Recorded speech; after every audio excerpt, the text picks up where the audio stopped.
Welcome to the Heart of Prevention, helping clinicians stay up to date on preventive cardiology. This show features leading experts discussing real-world strategies to prevent heart disease, from lifestyle changes like diet and exercise to medical treatments, including new therapies. Whether you're a medical student, resident, or practicing clinician, this podcast challenges, informs, and enhances your approach to cardiovascular disease prevention. The Heart of Prevention, keeping hearts healthy one episode at a time. I'm Dr. Michael Shapiro, President of the American Society for Preventive Cardiology, and now here's your host, Dr. Kirthana Pakanati.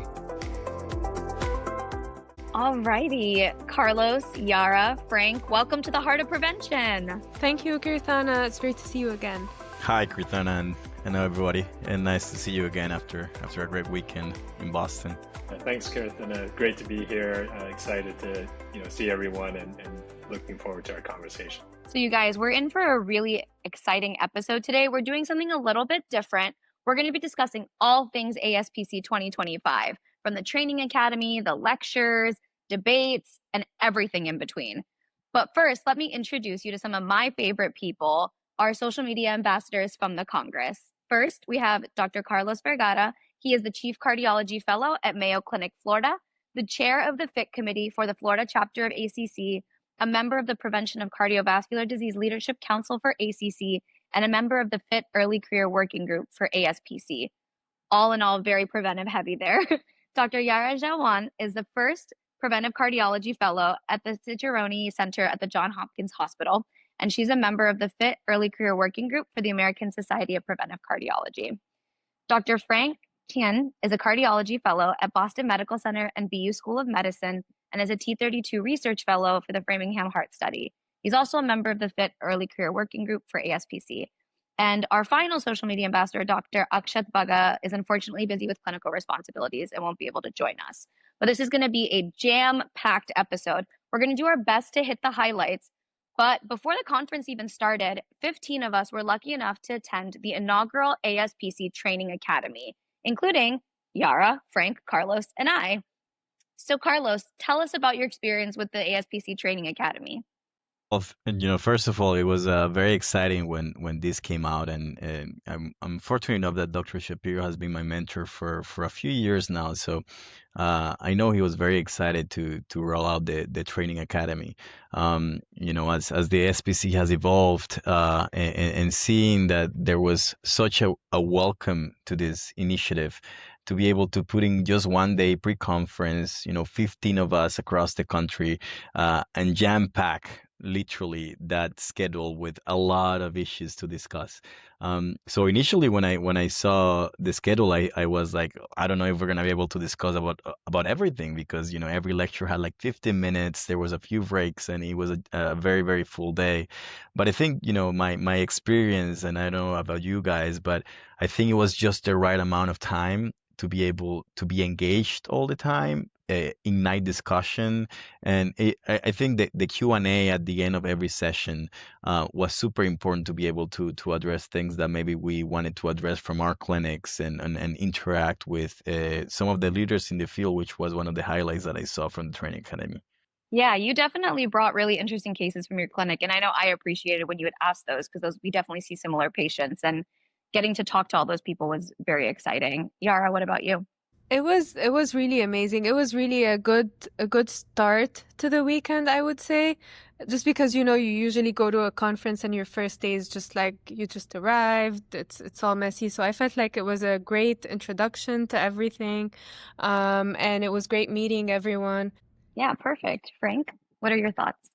Yeah, for me, it was, really amazing to just kind of be able to hear from all the people I really consider my role models in this field, and, really to have a really good foundation going into the conference, so that we can really sort of learn more, dive more in depth into a lot of these topics. But I think for me, another really special part was, meeting, obviously all of you, and everyone who is just really passionate about preventive cardiology. It's amazing to see that, I have so many friends and colleagues out there who are, truly passionate about this field. Yeah, you make such a great point, because for some of us, like this was my first ASPC and I didn't know what to expect. And it was really nice to get that initial Training Academy knowledge before we went into the conference. We could really understand the topics that were being discussed. Also, because the conference was smaller, I felt like we were able to really have intimate conversations with a lot of different people. And by the end of it, it was like you were saying good morning to some of the leaders in the field that you would have never had that interaction with before. So this was the 40th anniversary of the Congress, and it started out with a bang as Dr. Shapiro really explained the vision that he had for this year and all of the amazing initiatives that were started, including the Cardio Core lecture series, the Training Academy we talked about, and even this podcast. And then we had 3 wonderful awardee presentations. So I'm just going to talk a little bit about our award winners and kind of what they spoke about, which was very inspiring for all of us to hear, I'm sure. So we started out with the Honorary Fellow Award Lecture. And the winner this year was Dr. Helen Hobbs, who's an investigator at the Howard Hughes Medical Institute and a professor of internal medicine and molecular genetics at UT Southwestern.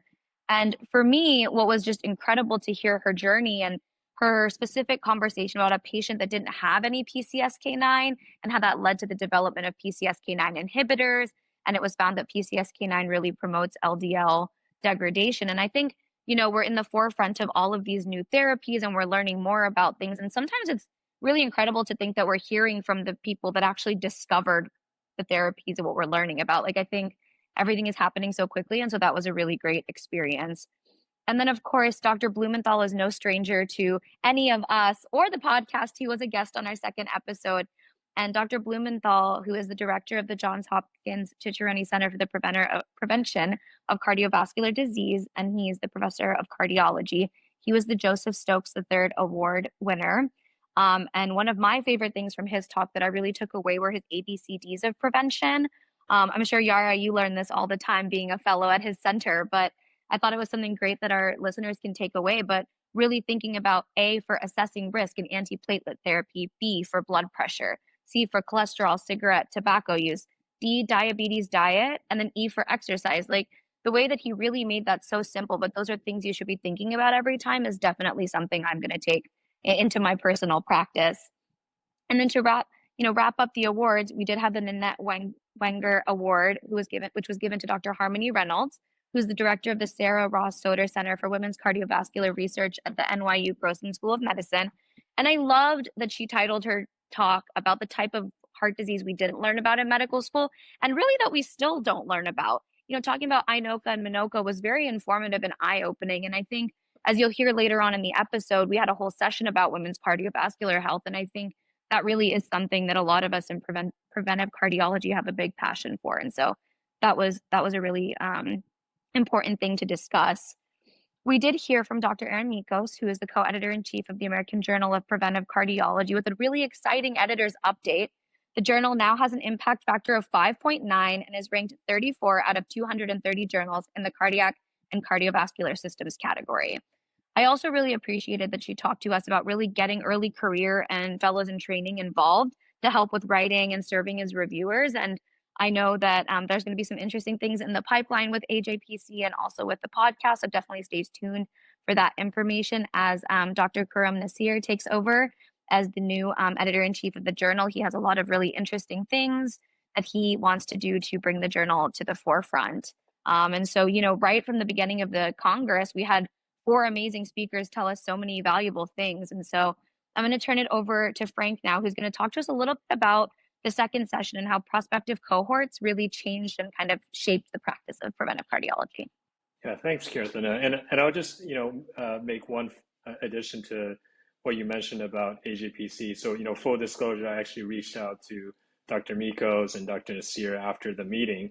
And I mentioned, I was interested in being more involved with the journal, and they were really very supportive. They asked me to just, make an account for AJPC, and then I could sign up as a reviewer. So, I definitely encourage all those early career folks like us, if they're interested in kind of shaping the future of this journal and really, putting to kind of work some of their, what they hope to, get more out of prevention, then to, really be involved with AJPC, sign up as a reviewer, submit your work there. I think, they'll really appreciate that. And I'm sure you'll get a lot out of it. So, moving on to session 2, I was personally really interested in this session. Another full disclosure is that, Dr. Matthew Nair, who's the first speaker, is actually my research mentor for my, T32 with the Framingham Heart Study. And I think, one of the really exciting things about this session is that, we can really see how far the field of prevention has come from Framingham Heart Study, where we really learned about, where risk factors, what the risk factors are, how do we conceptualize thinking about them together to think about a patient's risk. And then moving on from that to, studying more how cardiovascular risk factors and risk develop in children. And, one of the really, I would say, amazing slides from, Dr. Keith Ferdinand from the Bogalusa Heart Study was that, even looking at kids in their teens, a lot of these atherosclerotic processes are already beginning. And so, really thinking about, none of us are pediatricians, but I think it's really important to think about how we, as, preventative cardiologists, should, work together with pediatricians to kind of identify these risk factors and address these risk factors early on. And then the third lecture from that session was, from Dr. Joanne Manson from the Brigham Women's Heart Hospital, looking at, really the cumulative data from Women's Health Initiative. And, I'm sure we'll get back into that later on in this session, but, really thinking about how do we conceptualize the use of hormone replacement therapy, in the context of a woman's kind of global cardiovascular risk. And then, two other studies that don't get as much press attention from the Women's Health Initiative was also the low-fat, dietary intervention, as well as the calcium vitamin D supplementation. And, both of those really showed that those interventions probably have pretty minimal effects on cardiovascular disease, but, at least no harm. And I think, both of them may have some other health effects, like, the low-fat dietary intervention may reduce breast cancer mortality. Those are things that really need to be kind of discussed together with your patients when you kind of counsel them on these interventions. So I'll turn it back to you, Kirtana. Yeah, absolutely. I think, we really are standing on the shoulders of giants a little bit when we talk about these trials and what we can learn from them. And I thought this was a great session to really set up our understanding and kind of move into what's to come with, our next few sessions. But you summed it up really nicely, I must say. So the next session that we had was actually a joint session between the EAS and ASPC, really talking about advancements in lipoprotein A, which I know a bunch of us did get our LP(a) checked at the Congress, which I thought was a really cool initiative. And I definitely hopped on my family group chat and I was like, how many of you have checked this? You should be checking this. And so I'm going to turn it over to Frank, or to Carlos, actually, to just chat with us a little bit about the advancements in lipoprotein(a). Yes, thank you, Kirtan. And that was a great summary, Frank, of that first session. One of the things that, if I can add on to this, is the way prevention research continues to advance is also because of the wide availability of these large databases that maybe 20, 40, 20, 30 years ago we didn't have so much access to this information. And not only those that we were mentioned there, but the MESA database, ARIC, UK Biobank, all these are so valuable for us to be able to establish more research in the future. So definitely something to keep in mind for us that want to do more research in the field is we need to learn how to analyze this database and how to be able to get great questions there. Now, in the next session, which was a very exciting one for me, as we joined together with Europe, and fun fact of lipoprotein(a) when it was first discovered in Norway. So actually, the Europeans have a lot of research, background in lipoprotein(a), and it was very exciting for me to see the speakers there. Dr. Florian Cronenberg, who is a giant in the field, especially with lipoprotein(a), Professor Lala, and this is going to be a hard name to pronounce, Togozoglu. Hopefully I did it right. Dr. of course Michael Shapiro, who I have the pleasure of having a more close interaction and more often, and Dr. Harpreet Bhatia. And we went from talking about basis of genetic insights of lipoprotein(a), how can we integrate this into risk assessment and comparing European guidelines and American guidelines in this. And we talk a little bit, or they talk a little bit about misconceptions and principles of lipoprotein little a. And finally, like a view to the future when we're talking now about the emergent therapies that are coming very soon, just as soon as 2026, so a few months from now, which is very exciting. So highlights from that, and I don't mean to summarize all the session, but we know, and it's well established that lipoprotein little a is at least 90% genetically determined, and there's some factors that can change it across the life, but it's not that big of an impact in the changes of lipoprotein little a. So. Still trying to discover all the properties of lipoprotein little a and why is it so much more atherogenic than LDL-C particles. But we know that, based on Mendelian randomization studies, that lipoprotein little a is about 6 times more atherogenic than LDL-C per particle, which is very impressive.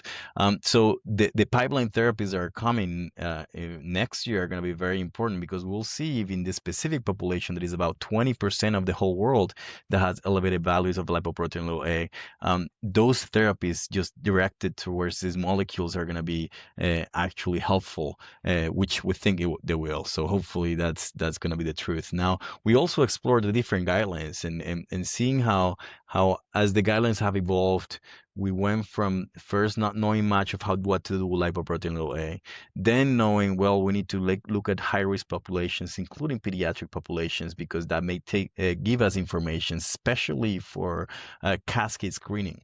And then now we're more shifting towards we need to screen lipoprotein little a at least once in a lifetime, in all the adults, because now the therapies are coming, but that also allows us to re-stratify population, and we've around the world they've tried to integrate the lipoprotein little a into different pool cohort equations to see if it adds any free certification to the cardiovascular disease risk assessment. And there was a point that was very well taken, where in the second lecture it was highlighted that when you try to add that into pool core equations, it just marginally increases the risk assessment. So we should be looking at lipoprotein little a as an additional risk factor, based on already the global risk assessment that we have, whatever we use, and I like to integrate a lot of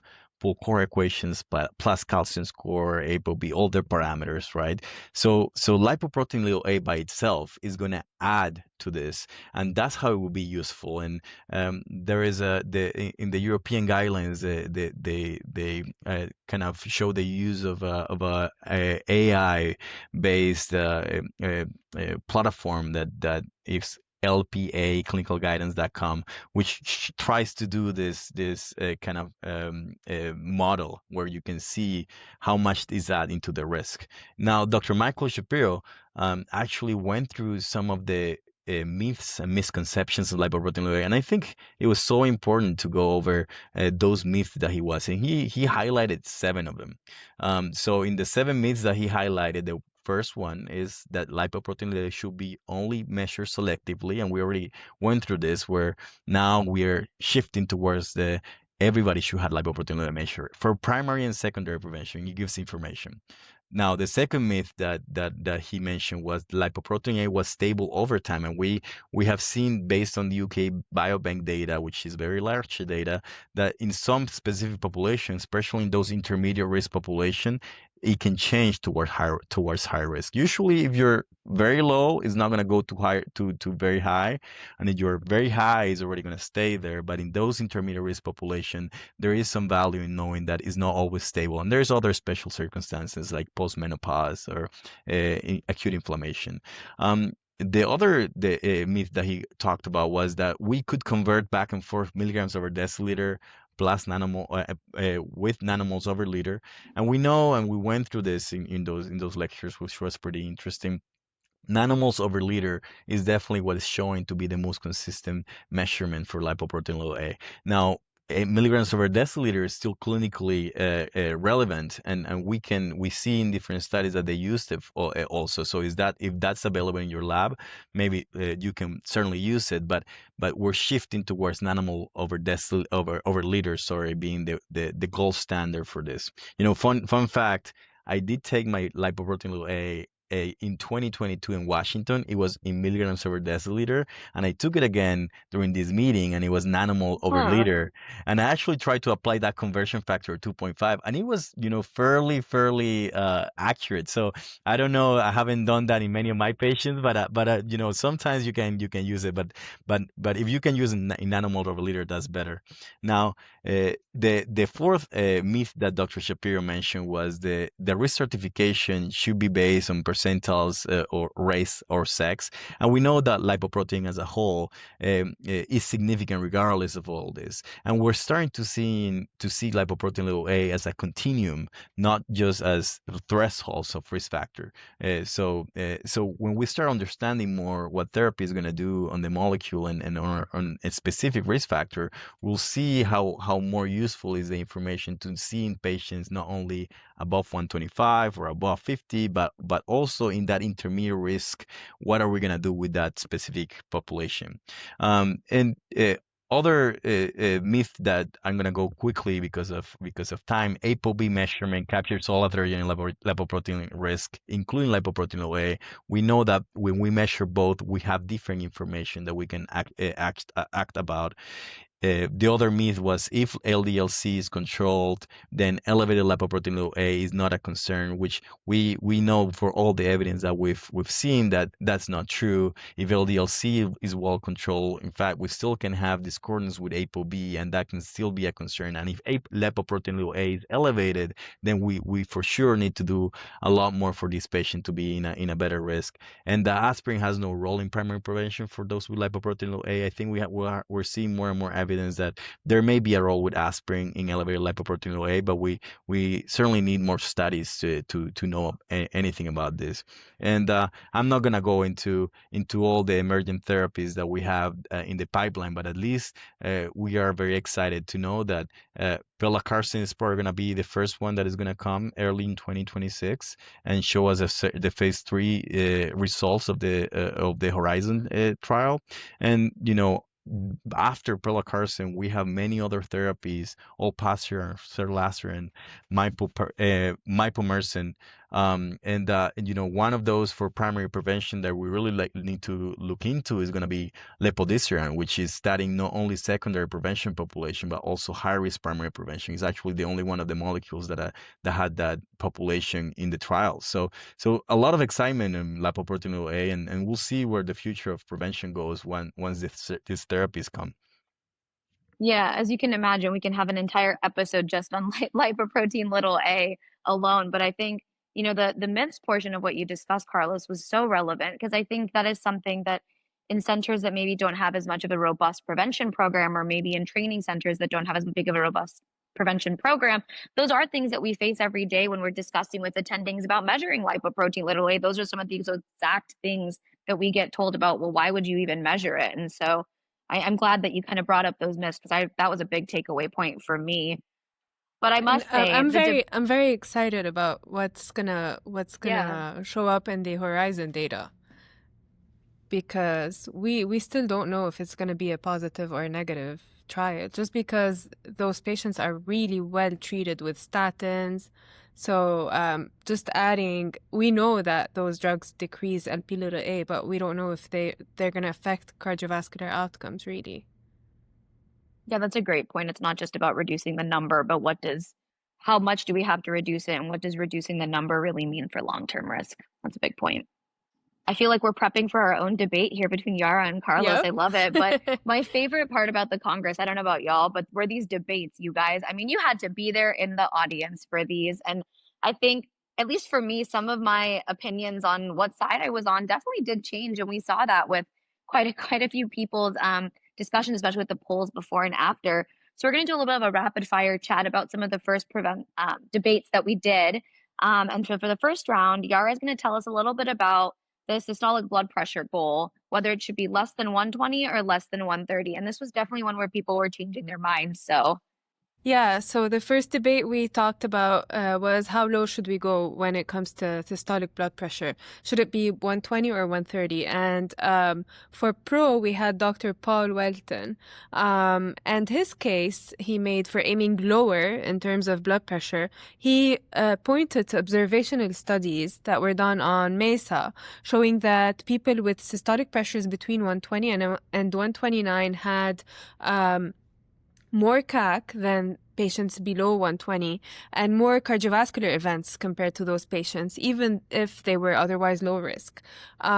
He also pointed to some randomized trials and meta-analyses, including SPRINT, that I believe he was the author on, to back this up. So they did find bigger reductions in heart attacks, strokes, and even all-cause mortality when the target was under 120 compared to 130 or 140.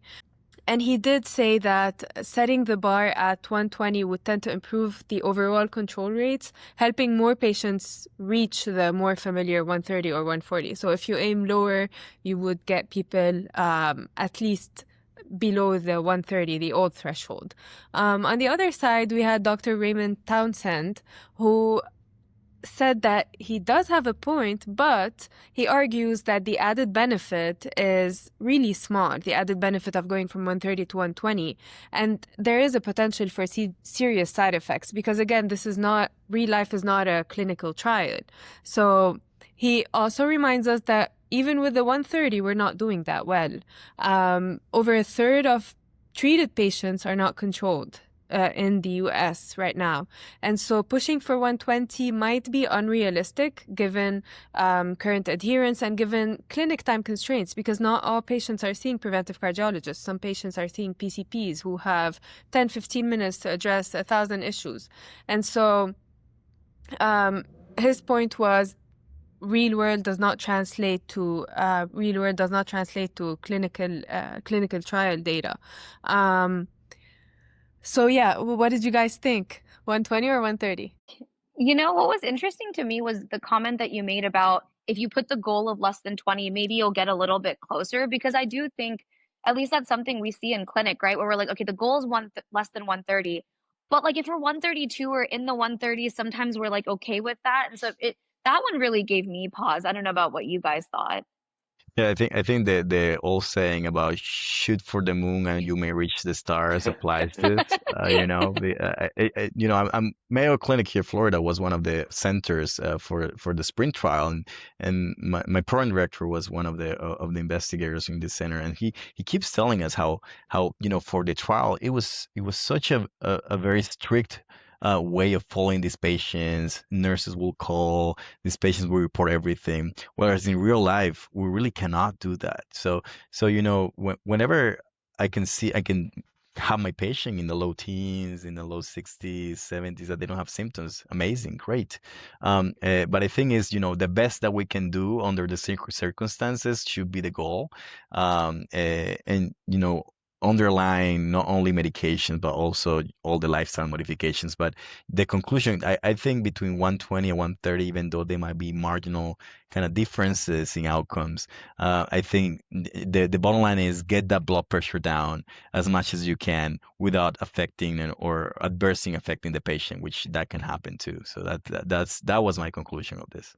Yeah, I totally. guess one thing I'll add is that the concern about harm, there are kind of newer approaches like polypill or ways you treat hypertension where you sort of use multiple low dose agents, and you don't necessarily get the side effects you get when you just kind of increase one agent to the maximum dose, which many of us probably is the approach we take, and we really can see some serious side effects with renal dysfunction, hyperkalemia from that. But I think some of these newer approaches are very exciting, and I hope that they can also make a difference in terms of helping patients cope with or tolerate medications better. The other thing I took away from this debate was that we really need to do a better job of measuring blood pressure. Many of us are probably familiar when patients come into our clinic. They're kind of running in, and then we take one blood pressure, oh, it's elevated, then we sort of go from that. But I think, what was raised in this debate as well as some of the other lectures is that we really need to, have, do what they did in Sprint and really have it be a very, formal way that we, formal and structured way that we take blood pressure so that we can be sure that, we're adequately treating patients who are, persistently elevated, but, not over treating patients who might just have some fluctuations and are not actually hypertensive. Yeah, that's a great point. They're literally running into clinic or they're walking across from the parking lot to all the way where the clinic is and their blood pressure is high and they're like, I promise it's lower at home. But yeah, absolutely. So our second debate was definitely one that I think a lot of people have a lot of thoughts on, and I'm excited to kind of hear our discussion about this one. But we were talking about colchicine and whether or not that should be recommended for secondary prevention of coronary disease. So, Carlos, I'm going to have you kick us off with maybe you can take the pro side and Yara can take the con side, and we can see which one of you is the the winner.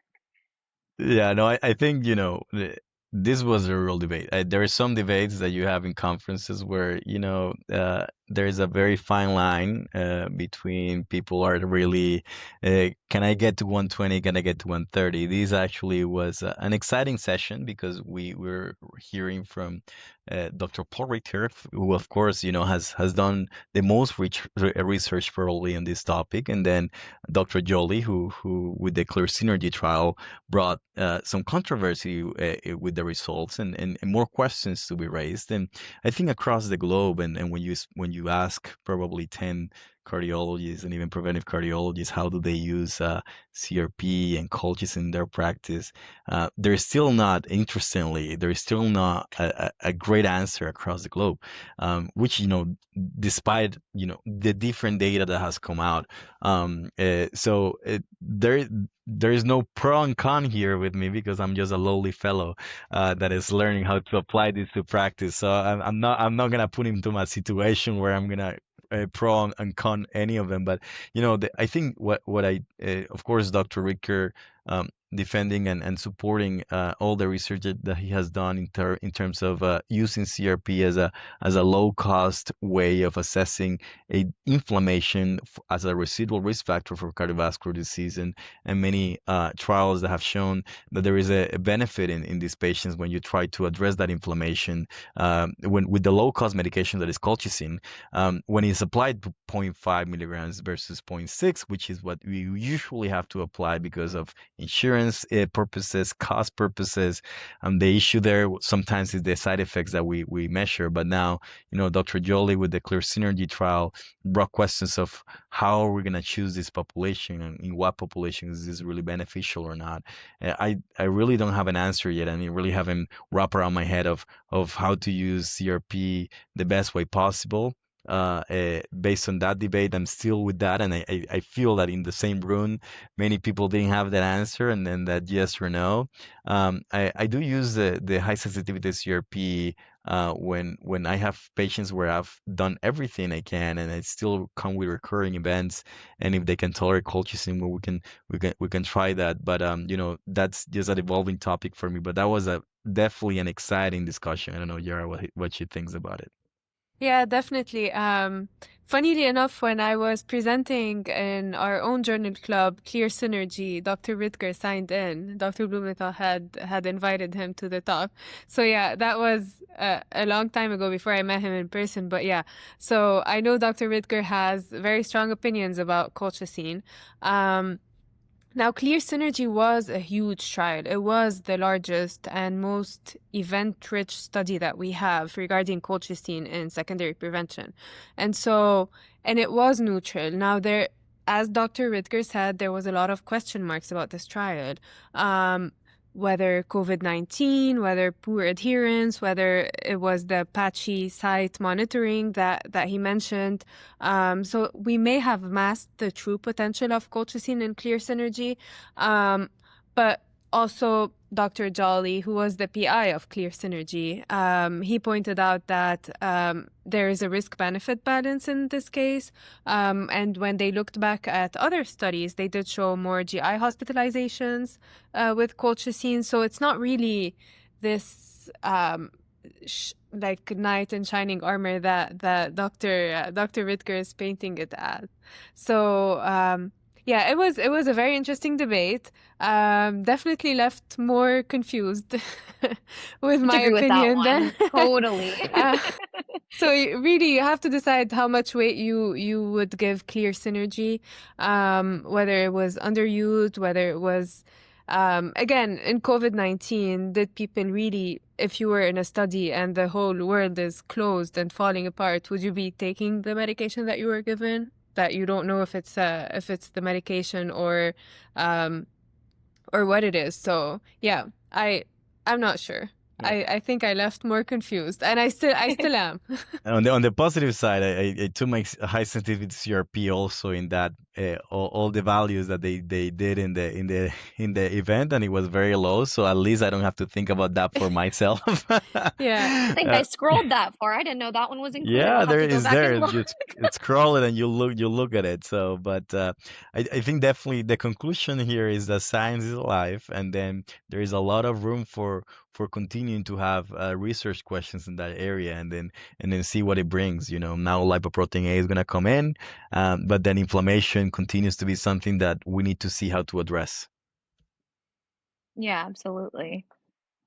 Frank, do you have any thoughts about this debate? I know you also interviewed Dr. Ridker later and chatted with him a bit more. Yeah, I mean, sort of what I took away was that I think to, really break the tie, we're going to need some more data. And I think, there's a lot more trials going on with colchicine, but also more excitingly, this is when I spoke with Dr. Ridker during our interview, is that, there's also more kind of, IL-6. yeah, exactly, more precise targeting of inflammation, directly getting at the interleukin pathways instead of targeting sort of more upstream the inflammasome. So I think, one of the things Dr. Ridker said was, it's a very cheap medication. It's available now for those really high risk patients. Why not consider it? And I think that's a valid point. If you have a patient who's, keeps having recurrent events, but you've already kind of optimized all their other risk factors, this probably is a reasonable thing to consider, especially if they, as Carlos mentioned, also have this inflammatory response as tested by high sensitivity CRP. Yeah, absolutely. I think that one definitely was a great and really interesting debate, and we'll see what's to come in the future with that. Now, the next one, I don't know about you guys, but I actually changed my response on this one by the end of the debate. So this was APO-B measurements versus LDL-C, and this was Dr. Blumenthal and Dr. Anne-Marie Navarre, and I think this was a really fun debate to kind of listen in on, not only from the sports references that were thrown in, but also just because I think both sides had such strong points, but I kind of, based on who was talking in front of me, kept getting swayed one way or the other. I think for me, I am leaning more towards the ApoB side, but I'd love to hear kind of, Carlos, where your thoughts are with this debate. No, absolutely. I think this is one of those, again, those debates that the line is so gray there that you can choose one or the other. And this is just because it was a debate. You had to take a pro or a con side. Totally. But I'm sure Dr. Blumenthal also uses ApoB in his patients now. So I don't think he's con ApoB. And in my clinic, I try to use ApoB more often than not, especially for what Dr. Anivar kind of mentioned about this 10% population that can have discordancy. I think that's the point of ApoB. When you have some patients that have low LDL-C, and then these patients can have elevated ApoB very discordantly to those parameters, those have more elevated risk. And there is a vast evidence about this. And when we find this population, then we can tailor more aggressive therapies for them. So if I can, ApoB, I believe is not that expensive, and I've never had an issue with my patients to get it. If I can and use that discordancy for the sake of prevention, I do it. So whether it should replace LDL-C and ApoB, I think there's still value of using both because of that same issue, right? Sometimes, and I had a patient that told me that that she was charged a bunch of money for the ApoB, so that we couldn't use that anymore. So then we'll continue continue to use the LDL-C. But now I know that initially she didn't have discordancy, so I'm okay with LDL-C. But it's like using statins versus non-statin medications, right? All the trials have been in the base of statins. So all the trials that we've seen in the past have been using LDL-C. So I think APO-B is something that it should be added to the regular lipid panel to be able to see that discordancy better. Instead of replacing LDL-C, this is just going to be something that we should have still for the more general assessment and comprehensive assessment of our patients. That's at least what I got from there. But they were both incredible discussions. No, yeah, absolutely. I think Dr. Anne-Marie Navarre's point about, all ApoB containing particles can get stuck in the wall, not just LDL. I mean, it makes you wonder, right? Should we be checking something that is one particle versus kind of an all-encompassing one? And I also thought her referencing of the ESC guidelines was definitely something relevant to consider as well. And I think, here in the United States, we have the most recent NLA also statement that ApoB is getting more strength. So I think ApoB has a lot of utility, and in fact, I did a grand rounds here in Mayo about the use of the ABC in a different way, where B was for ApoB. Okay. And Yeah. I think there is good evidence, and we're trying to use it more here too. Dr. B won't be happy that you're using his ABCG. Dr. Shapiro went over that ground run, so he told me, I'm gonna talk to Dr. Blumenthal. I'm gonna tell him about it. So Switching up his I do letters. disclose initially that Dr. Blumenthal has actually the original formula of ABC. Man, that's a good one. Frank, what are your thoughts about LDL versus ApoB? What were your thoughts after the debate? Yeah, I mean, so, I think both are useful for the right patient. I to be honest, haven't checked ApoB as much, but I definitely see the value, especially, for patients who have, high triglycerides. I think is obviously very useful for those patients. But, I think that I also, acknowledge the fact that all our guidelines up to this point, especially for, treatment goals are based on LDL. So I think, that is still something I'm going to be thinking about kind of more readily, but I agree that, ApoB should be measured and I think could be useful for some patients. Yeah, absolutely. Well, I'm gonna briefly touch on the next session only because it is in the pipelines for one of our future episodes for the heart of prevention. So I don't want to reveal too much, but I do want to touch a little bit about the session that we had about artificial intelligence and technology. And this one was really interesting to me. I think, just kind of getting more educated about AI and how we can use it and what do all these terms mean, and especially for someone who's kind of new to understanding all of that. I thought, the attendings, Dr. Saraju, Dr. Rodriguez, Dr. Martin, and Dr. Elias all really broke it down into really understandable bite-sized portions. And so a couple of things I just wanted to touch upon was really understanding what generative AI is. And so recognizing that this is AI that's generating new content based on patterns from already existing data. And that can help with improving screenings for clinical trials, kind of providing insight into balancing readability for education materials. But it's important to remember that we do need guardrails for these things, right?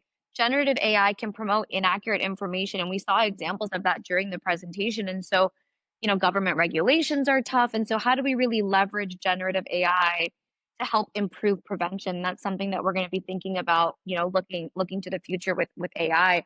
We also talked about health equity and really understanding how we can recognize that historically marginalized groups, right? Those that aren't really receiving routine preventive care, they're less likely to undergo CAC testing. And so thinking about what can we do with opportunistic screening? And one thing that Dr. Rodriguez mentioned was looking at those non-gated chest CTs. And I know that's something we do in clinic it's free money is what my attendings call it. They already got it done. If they went to the ER, chances are they got that chest CT. And so pulling it up and looking at it can really help us kind of risk stratify without having to do additional testing. And then I also really liked and appreciated her discussion about AI-enabled intervention for identifying high-risk patients by having a notification process through PCPs, because we do know that, as preventive cardiologists, we really work closely with our PCPs to really understand and, appreciate patient risk stratification. And so Dr. Martin then talked a little bit about wearables and mobile health tech and really understanding that everything has to have a human-centered design, and I think that is so important. We can't be creating these tech wearables without really understanding the patients that are gonna be wearing these things and really understanding that we have to meet them where they are. And I thought that was really important and a shift from what can we do to how can we do it is something to really look forward to. And, Dr. Elias really brought it home by this big point of saying we don't really have a screening test for the most common cause of death in the world, right? Cardiovascular disease is often diagnosed late, which can really lead to worse outcomes. And so, developing, validating, and deploying AI-based screening is really where we're headed in the future. And do you guys have any thoughts about the discussion about AI? Yeah, I think there's a lot of recent studies about like AI detecting through EKGs, detecting HOCM or like early causes of cardiovascular death. So yeah, I think it's exciting. It's a very exciting times. Yeah, I agree. And here at Mayo, there's a vast use of AI, EMR, EKG screening, where we actually have integrated dashboard where we can see biological age of the patient. We can see whether the patient may have a HOCM or not, AF or not, and different others that we've been able to to kind of see that it works. Definitely you either are an innovator, an early adopter, a late adopter. I think AI is here to stay. And we want to be early adopters of this, especially we want to make a boom in terms of preventive cardiology, because if not, you're going to be 10 years behind. I'm probably already 10 years behind since I haven't done an AI certificate or something like that. But definitely a lot of things to learn and to think about, and just the vast knowledge that we just can't gather completely in our brains. But it's gonna be great to see what AI takes us, or where AI takes us. Yeah, absolutely. Yeah, and Dr. Martin makes a great point. He says that we have ways to prevent heart disease. We just don't, it's not reaching everyone, right? So maybe use AI for this health equity that you talked about. Maybe just try to get whatever we have to everyone and make sure that everyone has access to the methods we have. Yeah, absolutely. And one thing I'll add is, I think what AI can really help us do more efficiently is, we have all this really amazing data being generated by electronic health records, and, for those who do population research, various omics approaches.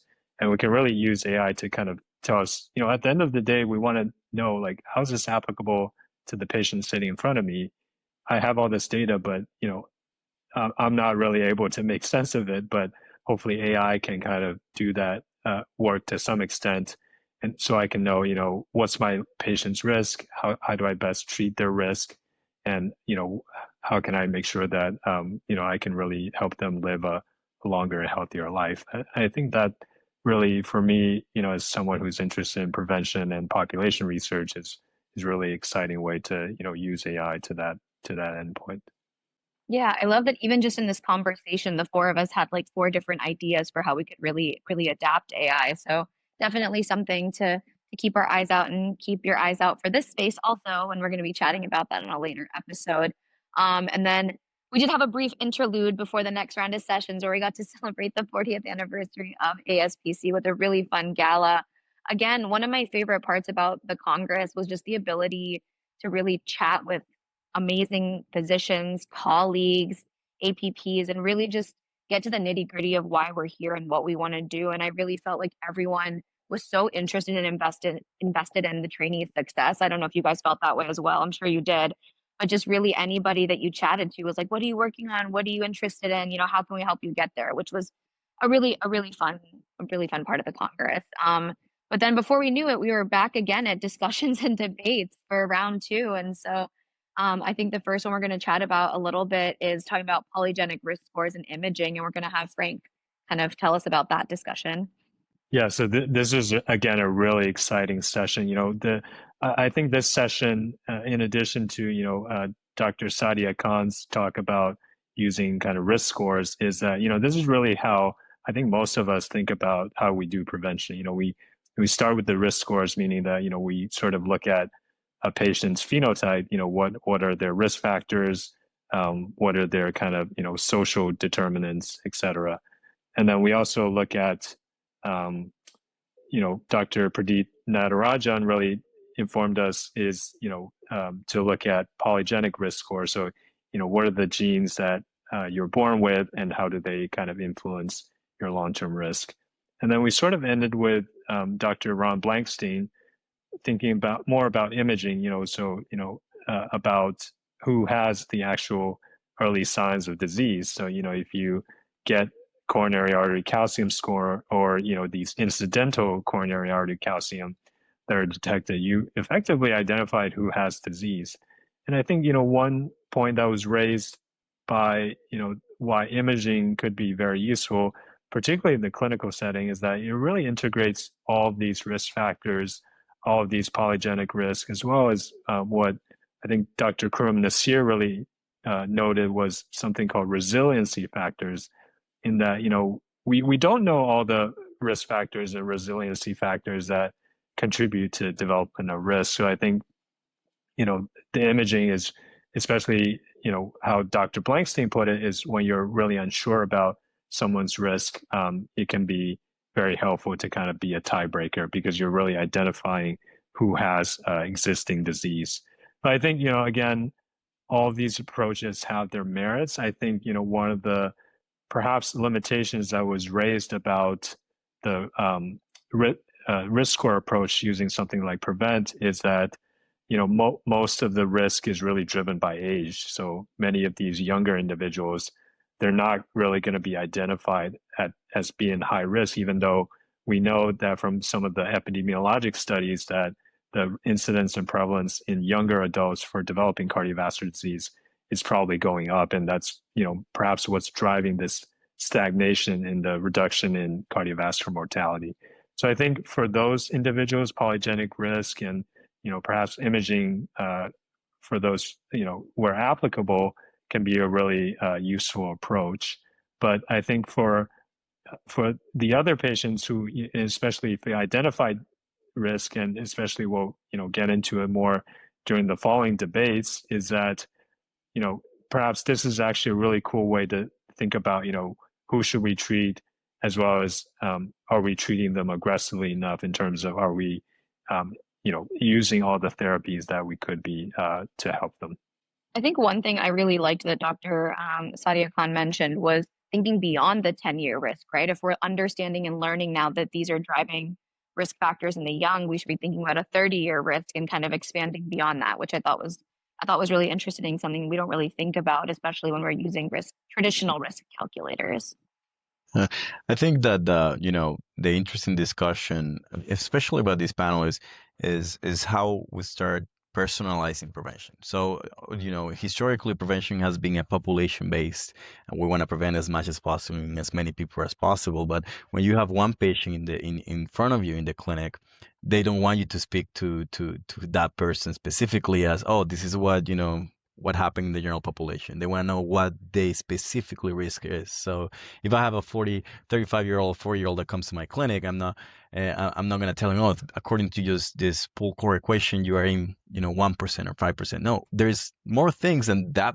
Certain patients are willing to go through a more comprehensive testing. So it reminds me of one of the dinners that we had there, the industry funded. I'm not gonna say which industry funded it, but the discussion was interesting because now it was talking about AI and imaging, integrating AI into particularly coronary CTA to help specifically differentiate between non-calcified and calcified plaque.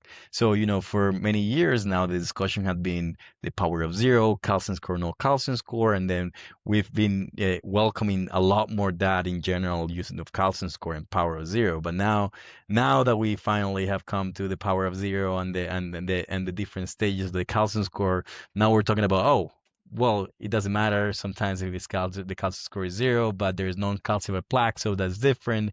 So now we're starting to see, different stakeholders discussing now the importance of maybe doing coronary CTA, which instead of just a regular calcium score, which that's another debate that I think that it was actually in the last ASPC Congress at Utah where I was there. So it's very interesting how to try to follow all these discussions and make our own practice valuable. And this is the beauty of prevention. No, absolutely. Another topic that Yara is going to tell us about was also a really exciting debate. I think one that, as a woman cardiovascular trainee, I definitely have patients asking me about this all the time when they come to see me. And so, hormone therapy, should we be using it or not? And so, Yara, I'll let you take it away. Yeah, and definitely it's a very hot topic always on social media. Yes. So yeah, should hormone replacement therapy be used to prevent cardiovascular disease? And we had Dr. Leslie Shaw making the case for hormone replacement therapy. She pointed out that menopause worsens your cholesterol, increases your LDL, lowers your HDL function, increases your visceral fat, stiffens the arteries, accelerates atherosclerosis. And she also shared the timing hypothesis, the concept of timing hypothesis, suggesting that starting hormone replacement therapy within 10 years of menopause, especially in younger women, can lower mortality in a few studies and can decrease coronary heart disease risk. This had some trials and some meta-analysis backing it up. And in low-risk women, the benefits did outweigh the small increased risk of blood clots. Now, facing her on the con side, we had Dr. Martha Gulati arguing against routine use of hormone replacement therapy. And she reminded us that large trials, landmark trials like hers, like the Women's Health Initiative, those showed no prevention benefit and did give higher rates of clots, stroke, breast cancer. So, and even later studies that tested the timing hypothesis that we talked about, they did show minimal clinical benefit. So the guidelines currently are clear. Hormone replacement therapy should not be used for prevention.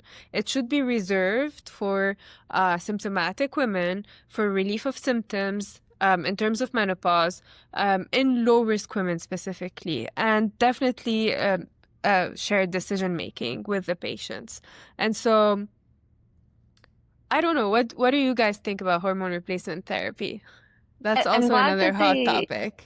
I'm glad that they brought up the social media aspect of it, because I think a big thing, a common theme throughout the Congress also was talking about really battling misinformation. And I think something, as all of us go into practice, we're going to have to face this maybe more so, and our, older attendings that have been in practice longer, is because we're constantly having patients come to us and be like, but I saw this, or this person that I follow on social media is telling us this. And it can be really hard if you get behind that curve of misinformation and trying to catch up. And I think Dr. Gulati really brought up that in her discussion, anti or con, HRT therapy, because she was saying just because, we're having these people come out and promote it doesn't mean that that's actually accurate, and really bringing back to kind of the trials and the guidelines and focusing on an individualized approach was really important. And I'm really glad that we talked about that. Yeah, definitely. And I think they both agreed at the end that the guidelines are really clear, and this should only be reserved to low-risk patients who are very symptomatic. But in terms of prevention, so far, we don't have any studies to support the use of hormone replacement therapy. Yeah, I like absolutely. when Dr. Gulati brought up the slide where Dr. Cho actually was part of, a paper Oh, that where was it was so saying, use good. it. So, and this is the fun part of these debates because, you gotta know that all of them are probably involved in papers that are involving the evidence. So it's good when they bring that up, to give us more information. Yeah, and it goes to show that most of what we do it's a gray area, really. Like there's a lot of notion to every topic that we discuss, and there's a lot of shared decision making that we have to be able to discuss with our patients. I think also the prevention field kind of overlaps with a lot of different other governing bodies. And Dr. Galati also brought up, right, that like ACOG, the endocrine societies, ESC, they also all don't recommend, hormone replacement therapy. And so I think it's really helpful to kind of look at what other governing bodies that are in a similar field are recommending to really help us kind of drive home the point. I actually thought that the next discussion where both presenters had presented pro and con versions and flipped a coin to see who would be doing who was pretty amazing. And Frank is going to chat with us a little bit about really understanding serial anatomic imaging and should we be scanning people all the time to really monitor response to therapy? Yeah, so again, this is a really fun debate. We saw the jackets kind of come off during this debate. So, Yeah. There was a lot of obviously collegiality, but also some fun bantering through this debate. But I think so Dr. Matt Budoff was the one who sort of took the pro side of this debate, and he I would say made some very compelling arguments in that, if you have a patient who has known atherosclerosis and their atherosclerosis is getting worse when you do serial imaging, that was by far the strongest predictor of whether they were going to have an event. And I think, if you look at the hazard ratio in that paper, it was about a 30-fold increase compared to, really sort of single digit increase in risk for some of the other risk factors. So I think, that by itself, I think is very strong argument for that. But the flip side is, if we're going to be doing serial coronary CTAs, which is sort of what Dr. Budoff is proposing, there's obviously going to be a cost with that. There's a radiation exposure. Those are obviously serious concerns that may get addressed going forward. We know that the radiation exposure for a lot of these scans is actually going down over time, and the costs are probably going to also go down. But obviously that's still a ways away. And I think for many of our patients, especially some of the patients I take care of at Boston Medical Center, this is probably still a bit beyond what they can really afford. But I think Dr. Marin kind of ended the debate with a kind of funny, like, I actually completely agree with you. Partly because he's actually running one of the trials looking at serial coronary CTAs, the TRANSFORM trial. And I think, that would be really interesting to see what that shows, because I think, many of us are probably thinking that, if atherosclerosis is progressing in my patients, maybe if I intensify their therapies, I can really help avert their risk. And I think if that trial really shows what, that's what happens, then I think there could be a stronger case made for this. But I think, both debaters made a really compelling argument, and I think it was just a really fun and exciting debate to watch. Yeah, no, I completely agree that a lot of those debates were so fun to watch, how they could just be so collegial and at the same time put the evidence out there, like sportsmanship, like Dr. Blumenthal likes to always bring sports. So there's a little bit of sportsmanship there. One of the most interesting questions that comes in the clinic usually when the patient have, like, for instance, a calcium score is, how do I get rid of the calcium, right? So the serial imaging as an answer to say, well, we have to say always the calcium is there. What's there is there, and it's going to probably progress. And some of the studies done by the Ziccaroni Center have shown that there is logarithmic progression in the calcium score. But to know that in the pipeline, as we advance in therapies, and we're able to identify even better the non-calcified plaque, and then that potentially being one of the goals to tell the patient, look, there is calcium here. It's going to be cemented. Hopefully it doesn't move. But there's all these things that we can actually reverse if we do things right. Right. So, and that's going to come also with the personalized medicine, because of course, I don't know if there is ever going to be an answer how to make this accessible for everyone. Unfortunately, there's going to be an issue of equity. But when we can do it, and then as with technology advances, as we continue to employ AI to differentiate all this, I think there is definitely a role for serial imaging in a center that knows how to do it. Because I've seen other centers that they try to do calcium score every year, just to get money from patients, which shouldn't be the practice, right? So this is definitely going to be something in the future to look into more, how to use it better, especially with the transform trial coming.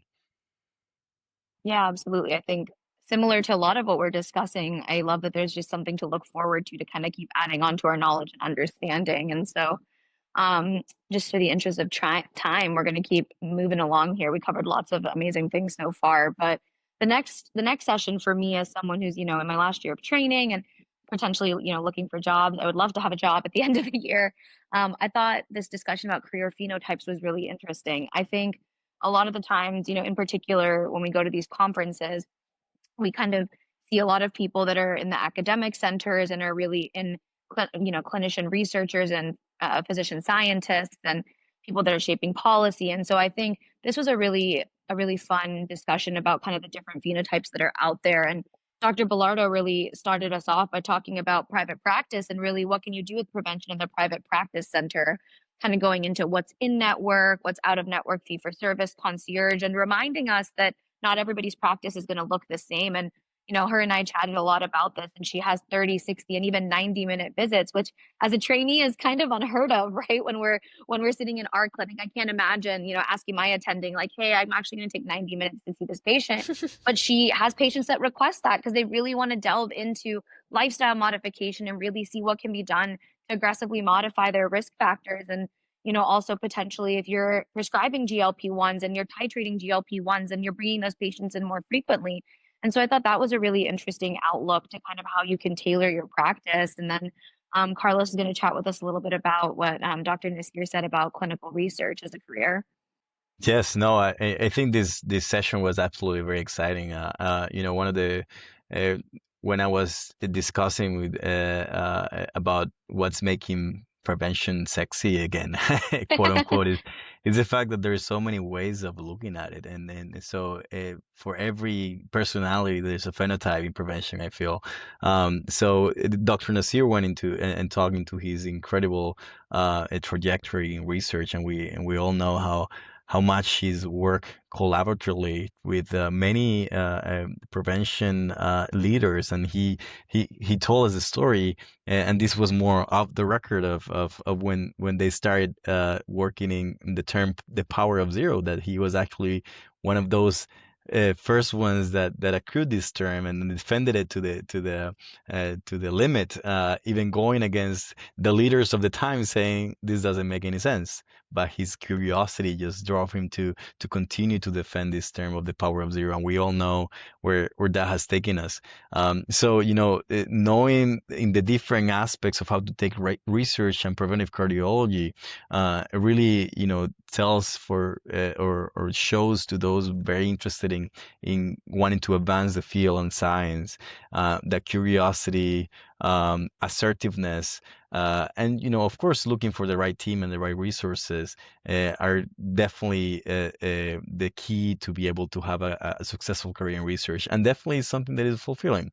Certainly, by just speaking to him personally outside, we all had the fortune of doing that. We feel his energy and his happiness in prevention, and so many think that just dedicating yourself to research is not going to make you happy. Well,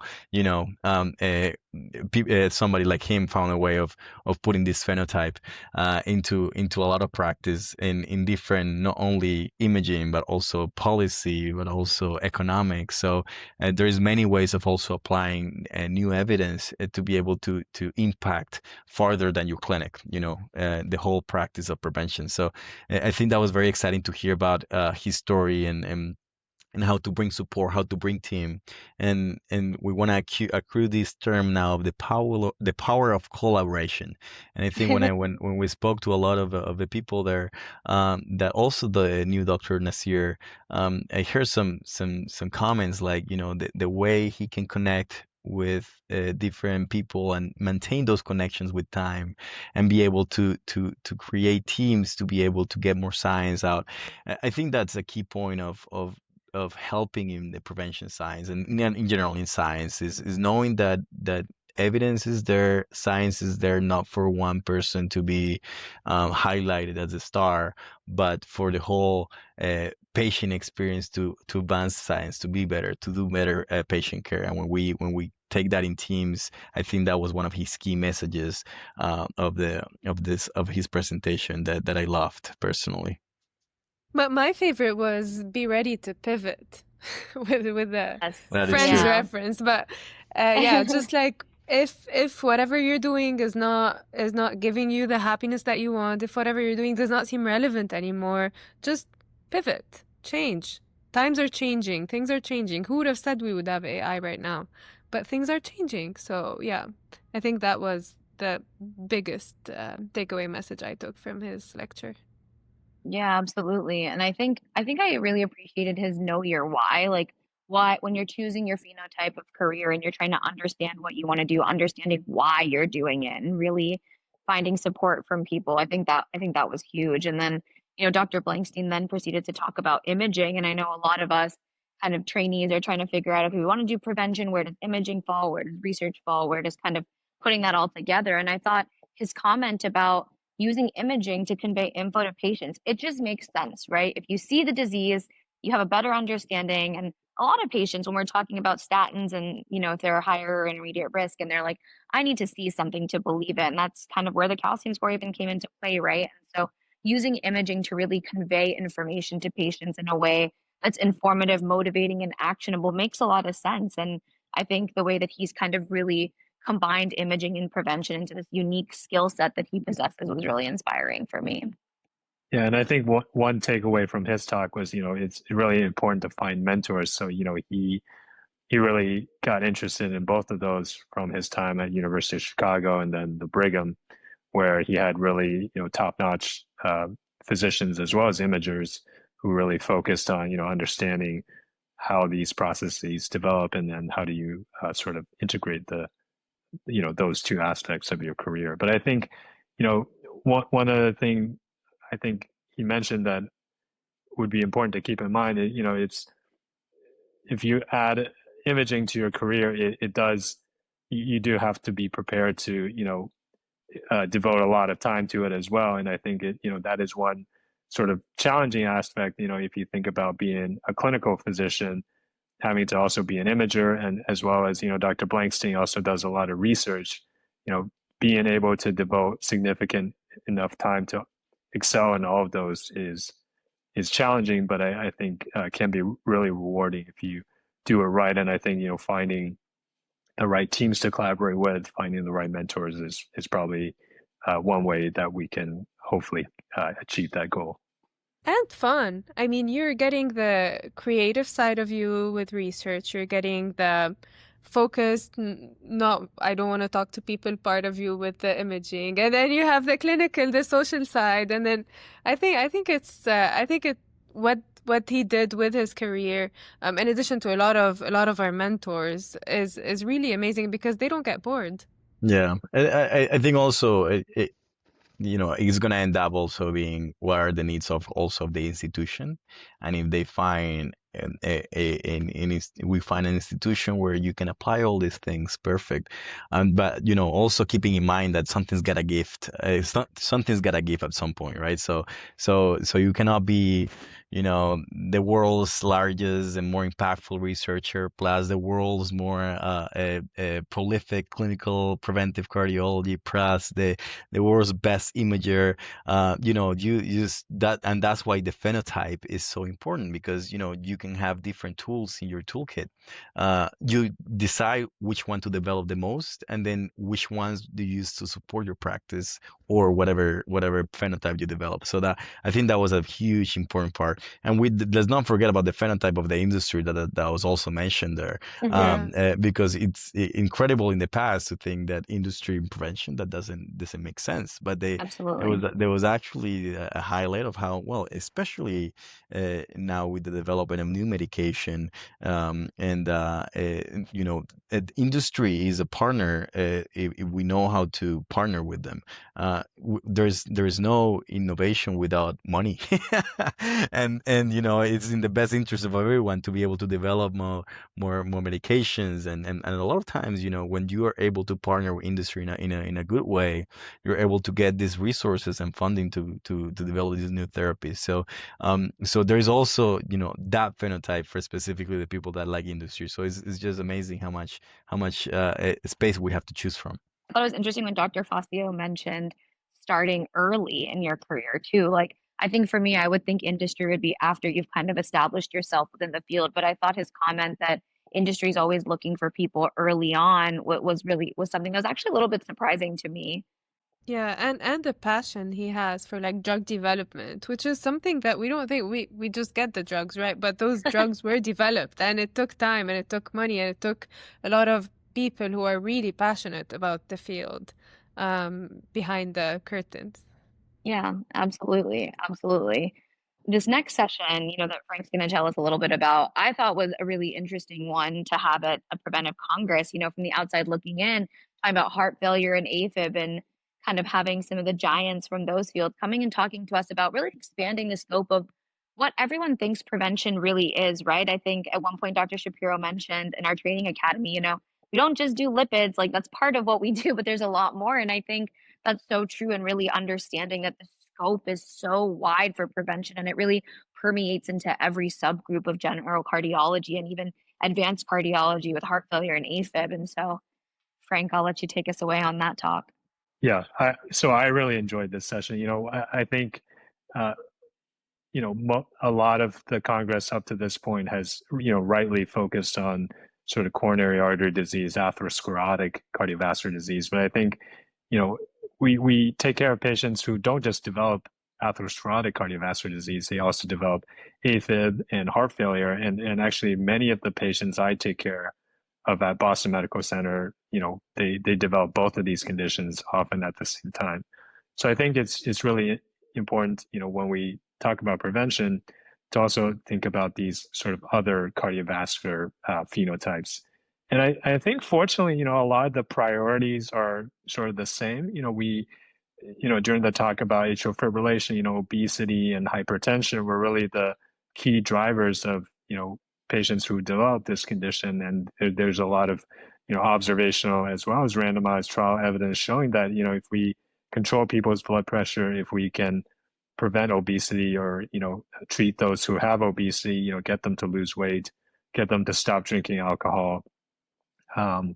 Perhaps, some patients will benefit from SGLT2 inhibitors for the prevention of AFib. We can really, reduce the burden quite substantially. And, even though we have a lot of these, newer ablation approaches and, anticoagulants that are very safe and very efficacious, they don't take away all the risks associated with AFib. And I think that's a really important takeaway for me, is that, it's really still very important to think about preventing AFib and not just treating it after someone develops it, oftentimes after they already have had a complication from it.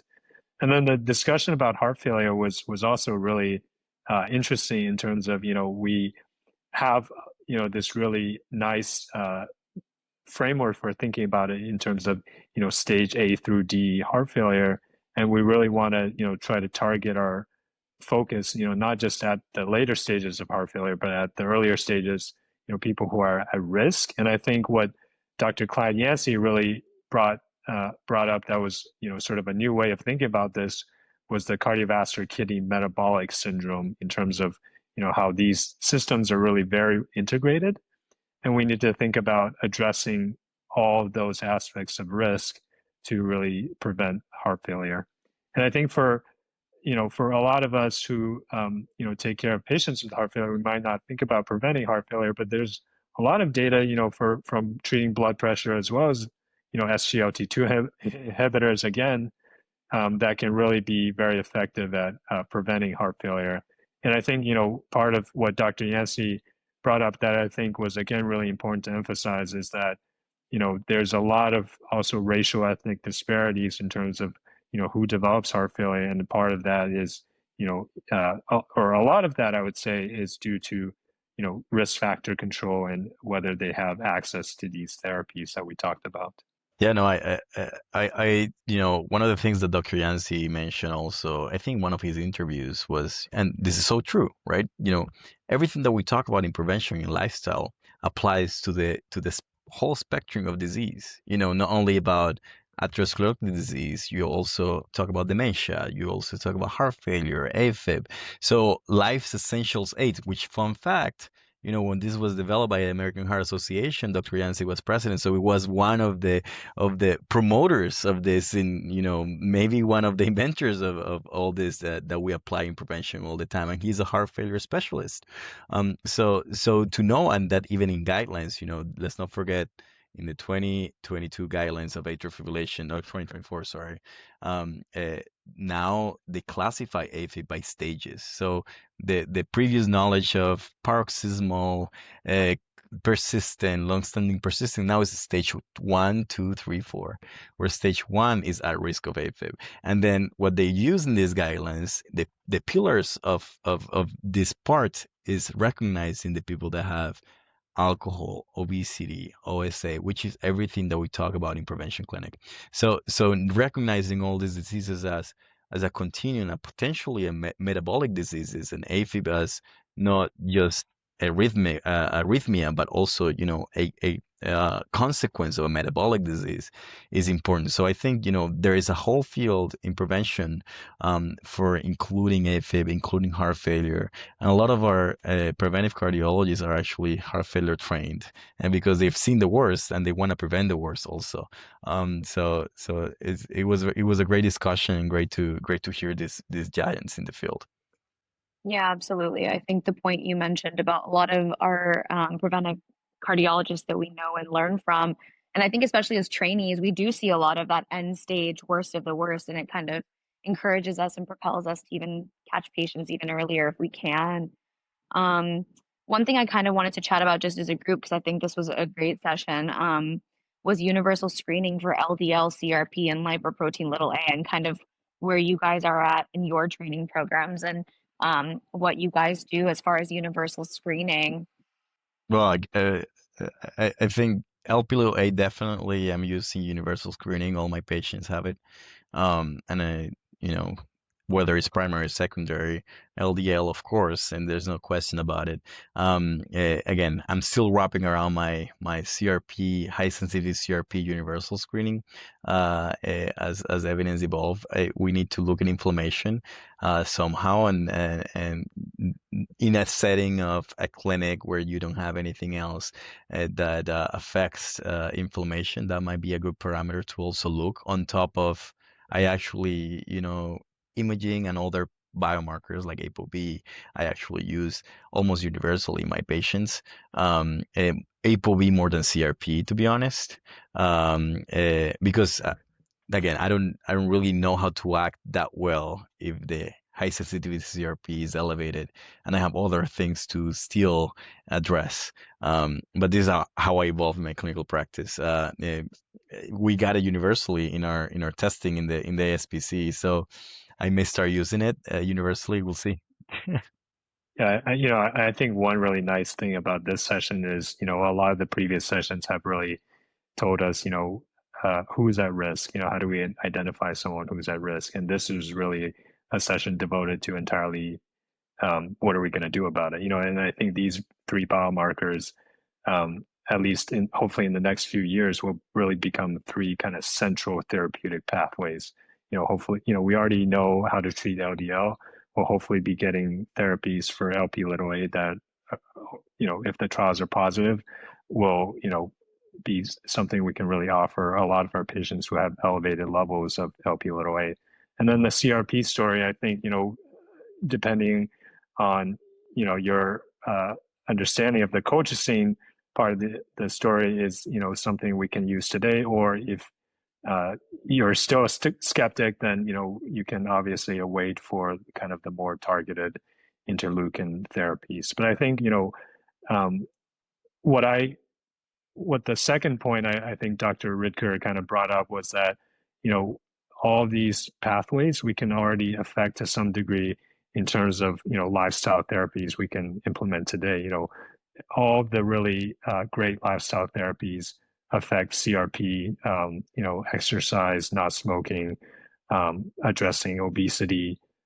Those are all things we can do today, even if we don't know for sure that, colchicine is really doing what we hope it will do. And I think that's true to some extent for LDL as well, and perhaps less so for Lp(a). But I think, a lot of the studies have shown that, as someone with high Lp(a), if you address all of their other kind of lifestyle and clinical risk factors, you still can drive their risk pretty low, even though they might have high levels. Yeah, and I think we have so many markers, whether it's biomarkers, whether it's CAC, patient's lifestyle. So I think all of those will help us make a decision. Not a single one of them is the most important one, I would say. So yeah, I would add those to my clinical decision making. Yeah, no, I think that's a great point of saying that there's just not one thing alone. And we learned that throughout the Congress of really integrating the resources we have and the numbers we have and the tests we have to really get a holistic view of patients' risk. All right. The next session that we had was talking about GLP-1 receptor agonists, and Yara is going to chat with us a little bit about that. Yeah, so this was one of my favorite sessions too, just because we prescribe those a lot at the cardiometabolic clinic. And so we had 4 very powerful speakers talk about the mechanism for GLP-1s and what we have in the pipeline for GLP-1s. So we had Dr. Arora, who started with reminding us that GLP-1s have gone far beyond their original role as anti-diabetics, which is where they started, right?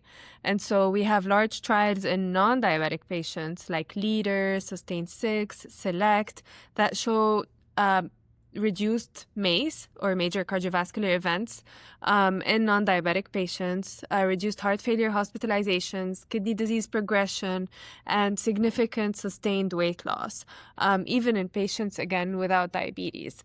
And so her big message was to use them in a person-centered approach. We should explain to the patient the heart and kidney protection benefits. We're not just doing this to lower your weight. It goes way, way beyond. And we also, as I do in my clinic, we anticipate GI side effects with those patients. So we titrate them very carefully so they can stay on them as long as they should be to get the full impact. And again, later, Dr. Manzoros focused on liver disease. And I always say that we tend to forget the liver in our new CKM cardio-kidney metabolic approach, but the liver is a big part of those patients. I mean, metabolic associated liver disease and steatosis is a big thing, MASLD, in those patients who have obesity, who have metabolic disease. And so GLP-1s are emerging as the therapies for MASH. And again, tirzepatide and some newer agents like survodutide did show promise in resolving steatohepatitis and reducing liver fat, which is really amazing because it's been a very long time since we've had new treatments for MASH. And so also they improve weight, metabolic risk factors, and we also know that those diseases also increase your cardiovascular risk. And so the metabolic pandemic affects the heart, the kidney, and the liver, the kidneys and the liver together. And our prevention strategies should affect all of these 3 organs. And finally, Dr. McGuire, he closed with the evidence behind GLP-1 receptor agonists. And so he walked us through the cardiovascular outcome trials for liraglutide, semaglutide, and dulaglutide. They all showed consistent reductions in MACE, particularly in patients who had already established ASCVD. They also lowered blood pressure modestly. They improved lipid profiles. They helped with long-term weight control. And those benefits, they stack on what the benefits from statins, the benefits from SGLT2 inhibitors. And so it makes them part of the guideline-directed medical therapy for those patients and for CKM in general. And so his vision for the future, which I thought was really amazing, would be a combination therapy that targets multiple of those cardiometabolic pathways. And just like we were talking about for the hypertension, small doses of several drugs, maybe a combination therapy that would include small doses of several of those drugs, whether it's GLP-1s, GLP-1 receptor agonists, SGLT2s, finerenone, all of those that we know help or benefit the patient who has the CKM syndrome. And so, yeah, that was No, that's the a great GLP-1. summary. Yeah. I know we can talk about GLP-1s for a whole session as well, but if you've made it this far and are still listening, we're coming towards the end of our Congress. We have a couple sessions left to chat about, but I would be very remiss if I didn't mention the session that we had assessing women's cardiovascular risk across the lifespan. And I'm going to be brief, but I wanted to mention just how educational and informative this session was, especially for me. You know, Dr. Taub kicked us off by talking about preconception prevention planning and recognizing that cardiovascular conditions are responsible for over 33% of maternal, pregnancy-related deaths. And so really optimizing, educating, and advising and allowing autonomy for shared decision-making. And I just thought that was really relevant because a lot of the times we catch things after pregnancy, but really starting that discussion early and optimizing patients' risk factors. And Dr. Isia Denso went into really recognizing that pregnancy is basically a stress test. And Black and Asian women have an increased proportion of adverse pregnancy outcomes. And we have to recognize that adverse pregnancy outcomes are a risk enhancer for CVD. And so really recognizing that this conversation doesn't end after one event in a woman's life. It is an ongoing conversation. You know, Dr. Dasmalchi led us into really understanding menopause and having, talking about the SWAN study with an increase in vasomotor symptoms had 77% increase in CVD events, and recognizing that there are changes in a woman's life during menopause that are all known contributors to cardiovascular disease. And then Dr. Kirschberger, who is one of our amazing fellows in training, newly graduated, now she's attending, and she chatted with us about the role of prevention in the aging geriatric woman and considering functional status. Really, we're not just aggressively treating risk factors, but recognizing cognitive impairment limitations and functional status, and really reminding ourselves that the geriatric woman is really underrepresented in clinical trials, and we need more information before we can really make decisions about their treatment plan. We can't just extrapolate what we know. These are different patients with different presenting conditions. And of course, Dr. Martha Gulati bringing us home with really understanding cardiovascular risk in women, that there's a lot of limitations when it comes to risk assessment in women. We have to use sex-specific risk enhancers. Like I mentioned, adverse pregnancy outcomes. That's an increased risk of ASCVD. And so recognizing that we meet women just way too late, and we have to be more aggressive from a prevention standpoint. And that was definitely a rapid fire for a session that was arguably one of my favorites. And I'm so glad that we really had it, because I think it's something that we don't talk enough about. And then we're going to have Carlos wrap us up here with the last session on hypertension. Yeah, no, when they decided to finish the Congress with hypertension, and that's not because it's not exciting. This is one of the fields that a lot of our clinics usually have the nephrologists take care of. Some cardiologists take care of, especially when it comes to resistant hypertension. All right, yeah. So the last session that was about hypertension, and it's a very interesting session. Some of our clinics have hypertension world in the nephrology world, so it's always good to remind us that there's actually also in the cardiology realm, and there's many pipeline therapies that are coming there. Not only now the basic treatment that we have, and so we start with lifestyle changes with Dr. Bailey also talking about this as the basic importance of for hypertension management. But there was also mentioned by Dr. Bala about the importance of identifying primary aldosteronism in this especially resistant population or resistant hypertension population, to be able to address adequately and see what therapies work work there. Dr. Laffin also talked about some novel hypertension therapy and things that are coming in the pipeline. Like for instance, lorundrostat is one of the late breaking trials that happen in ACC, and they attack different pathways that we're used to in a more efficient way. So we'll see if we're gonna go beyond lisinopril. But we wrapped up the conference with a very special guest, Dr. Deepak Bhatt, which I also had the pleasure of interviewing for our social media initiative there.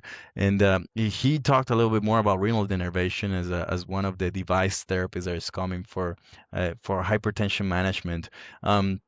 And one of the points that he made is, is not that we're going to use renal denervation for everyone, but at least we have another tool to be able to give these patients that, despite all the medical management, we're seeing that it might work and it might be sustainable in time.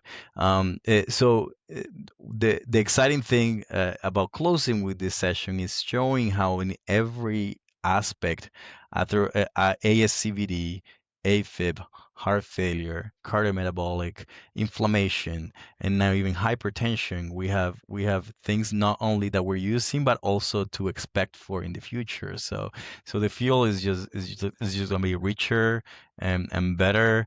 And he was actually the one that mentioned in the interview how prevention is now sexy again, and I happen to agree. That's why I'm choosing this field. So I think that's as much as I can tell in this session.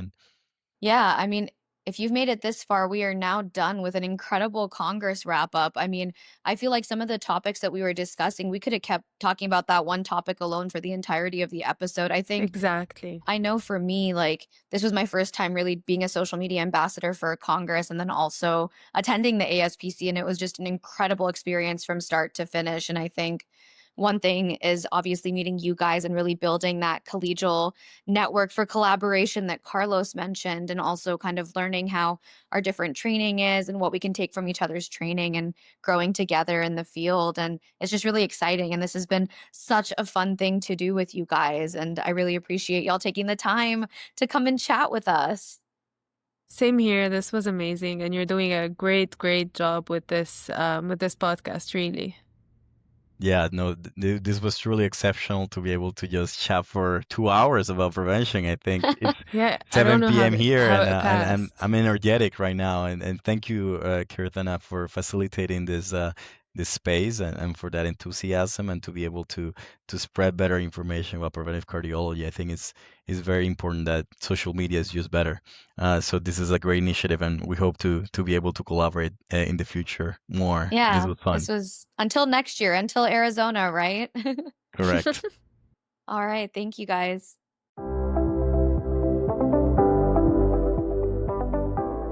Thank you so much for listening. To learn more about the ASPC, please visit our website at aspconline.org.